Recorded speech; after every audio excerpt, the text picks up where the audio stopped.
Hello, good evening. In this video, I will discuss about power of the state in the Indian Constitution. One of the topic mostly discussed, debated in the Constituent Assembly was the respective right of the central government and the states. Among those arguing for the strong center was Jawaharlal Nehru, as he put in the letter to the President of the Constituent Assembly. Not that partition is settled fact and it would be injurious to the interest of the country.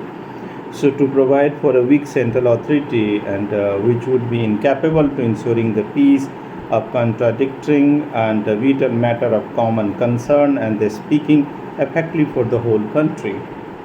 So, in the international spheres, the drafting constitutions provided for the three lists of the subject union, state, and the concurrent.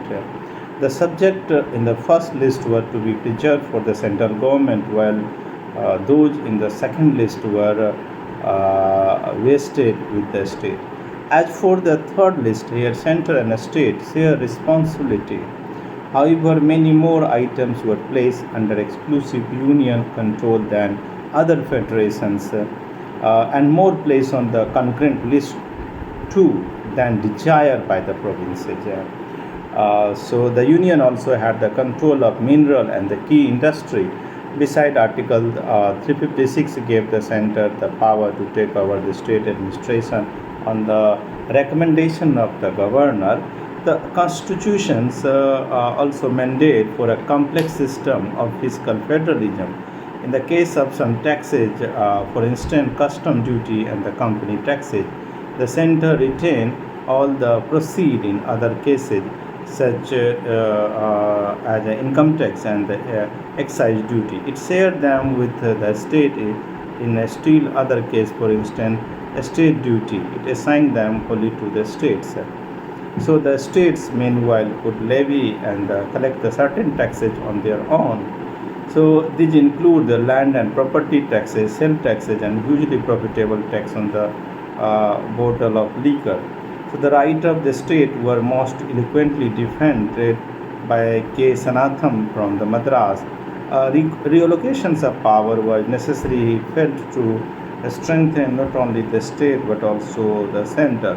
There is almost an obsession that by adding all kind of power to the center we can make it strong.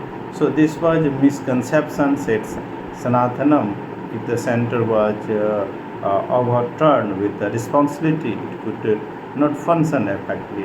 So by relieving it to the sum of its function and the transferring them to the state and the center could in fact make it stronger.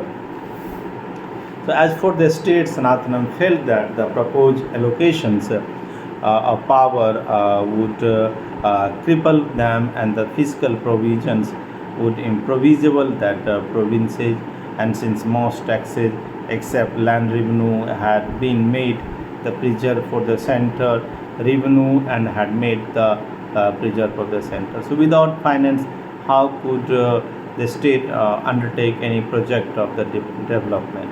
I do not want any constitutions in which the unit has to come to the center and say, I cannot educate my people, I cannot give sanitations, give me a dole for the improvement of road of industry. So let us dole for the improvement of road and industry. Let us rather wipe out the federal system and let us have the unitary system.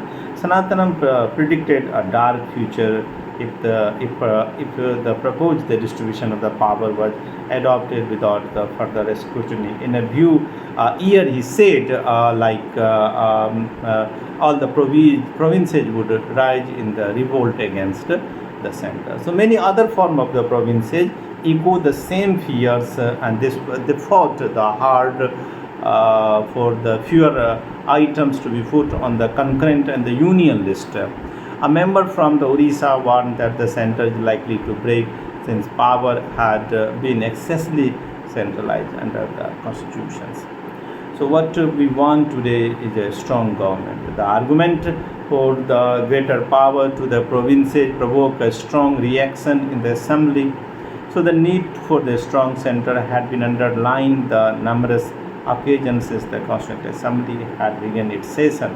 So Ambedkar had declared that he wanted a strong and united center, much stronger than the center we had created under the Government of India Act 1935. So reminding the member of the riot and the violence supposed to be discussed here. So the one member from the United Province, Balakrishnan Sharma, just regionally talking about the length that only strong center could plan for the well-being of the country. Before partition, the Congress had agreed to grant considerable autonomy to the province. This had been part of an effort to assure the Muslim League that within the provinces where the Muslim League came to power, the center would not interfere. After partition, most nationalists changed their positions because they felt that the earliest political measures for a decentralized structures were no longer there. So there was already a unitary system in the place imposed by the colonial government. So the violence of the time gave a further push to the centralization. Now seen necessary both of the forces stalls chaos and the plan to the country economic development. The constitution that show a distinct bias toward the right of the union and India over those of the constituent states. So in this video we have tried to understood explain even what way the central government has the authority and the domination over the states, because well the states and the center have the fair amount of responsibility, and the responsibility just completely distributed among them, and each stockholders work accordingly to their assigned duty. So the duty for center and states is completely interlinked with the nature of federal determinations in the country itself.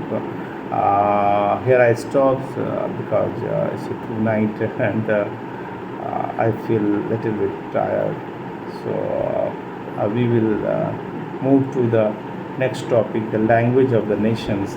That is the last topic in this chapter in the next video. Thank you everyone.